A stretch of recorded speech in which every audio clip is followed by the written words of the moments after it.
जय जय श्री राम। परंपरा पर अखिलेश्वर अकारण करना वर्णालय भक्तवांछा कल्पतरु पीताम्बरधारी श्री बांके बिहारी जी के चरणों में प्रेम करा राधे राधे। आज बड़े भाव के साथ में प्रति दिवस तीसरे दिन में सुंदर सी कथा का आप सभी भक्त आनंद लेंगे। ये कथा वो कथा है जिसे सुनने मात्र से ही जन्म जन्मांतर के पुण्योदय हो जाते हैं। महाराज एक जन्म के नहीं, जब कोटि जन्म के हमारे पुण्य इकट्ठे होकर इस कथा में आते हैं तो हम इस कथा में प्रांगण में बैठ पाते हैं।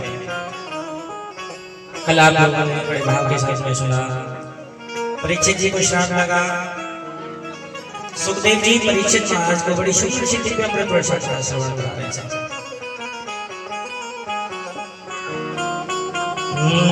निगम कल्पतरो गलित फलम सुख मुखाद द्रविषयकम पिबत भागवत रसमाल्यम और निगम कल्पतरोद गलितम सुख मुखाद द्रविषयकम श्रीमद् भागवत कथा रसमाल्यम महो रसना भागवत। महाराज ये जो श्रीमद् भागवत कथा है बड़ी दिव्य अमृत वर्षा जो कि हम अमृत को धारण करते हैं, ये तरण तारण गंगा है। इसमें जो भी प्राणी गोता लगाता है वो इस संसार के जन्म मरण से मुक्ति हो जाती है। और निगम कल्प तरोर गलितम फलम सुख मुखाद द्रविषयकम। निगम कल्प ये एक ऐसा कल्प वृक्ष है जिसे बैठने मात्र से ही फल की प्राप्ति होती है। श्रीमद् भागवत रसमाल्यम और रसना। महाराज जितना इसे कथा को पिया जाए उतना पीना चाहिए। इस कथा को पियो, एक बार नहीं बार बार पियो। बहुत से लोग कहते हैं ना कि भैया हम एक बार कथा सुनी, दो बार सुनी, अब हम क्या रखा है। लेकिन प्यारे ये एक वो अमृत वर्षा है जिसे सुनने मात्र से जन्म जन्मांतर हमारे पुण्य दो भागवत महापुराण की बोली परीक्षित जी महाराज की जय। श्रीमद् भागवत कथा को वाणी में स्वरूप साक्षात कहते हैं बड़े भाव के साथ। ये परीक्षित जी को सुखदेव जी कथा बड़ी पवित्र क्यों परीक्षित जी बात ठीक है। और इस कथा में वाणी स्वरूप श्री गोविंद भगवान का स्वरूप है जिसे हमें बड़े भाव के साथ स्मरण करना चाहिए।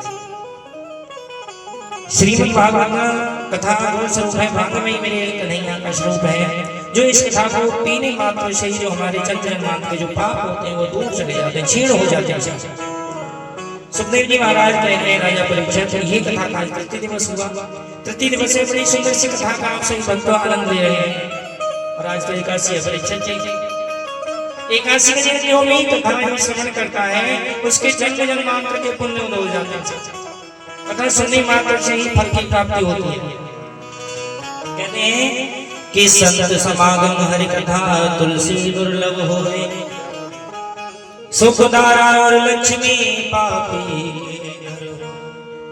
संत समागम हरि कथा तुलसी दुर्लभ, ये भगवान की जो अनंत कथा है भैया ये संतों के सानिध्य में चल रही है।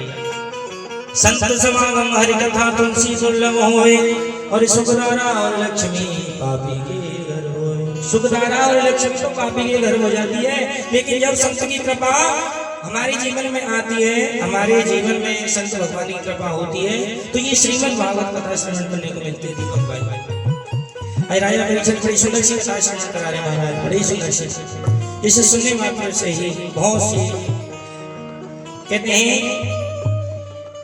बड़ी भाव के साथ इस कथा में जो भी भक्त आता है और कन्हैया का जो कि सुंदर छवि का आनंद देता है उसको गुरु भगवान की विशेष कृपा होती है कि जाति पात पूछे नहीं कोई हरि को बजे जो हरि को। महाराज जात पात को भगवान नहीं मानते हैं। कहते हैं किसी भी जात से आदमी बिलोंग करता है भगवान उसी के हो जाते हैं। कि जाति पात पूछे नहीं कोई हरि को भजे सो हरि को। भगवान को जो भजता है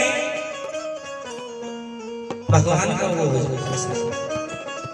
और कहते भी हैं सबरी मीराबाई बहुत भक्त भगवान के ऐसे हुए जो कि भगवान ने जात पात को कभी नहीं देखा। भगवान तो निर्मल जिनका मन होता है उन्हें मिलते हैं। भगवान की असीम अनुकंपा उनके ऊपर बरसती है। और बड़ी भाव के साथ इस कथा में हमें सभी को ध्यान लगाकर कथा को श्रवण करना चाहिए। और कहते हैं बड़े भाव के साथ में कि कबीरा सब जग निर्धना धनवंता नहीं कोई, और धनवंता सोए जानियो राम नाम धन। भैया जो राम नाम का धन प्राप्त करते हैं, कृष्ण नाम का धन जो प्राप्त करते हैं, किशोरी जी के नाम का रस दान करते हैं, उनके ऊपर विशेष कृपा होती है। राजा परीक्षित जी कह रहे हैं इसी बात को कि कबीरा सब जग निर्धना और धनवंता नहीं कोई, और धनवंता सोए जानियो जाके राम नाम धन होए। पायो जी मैंने राम रतन धन पायो।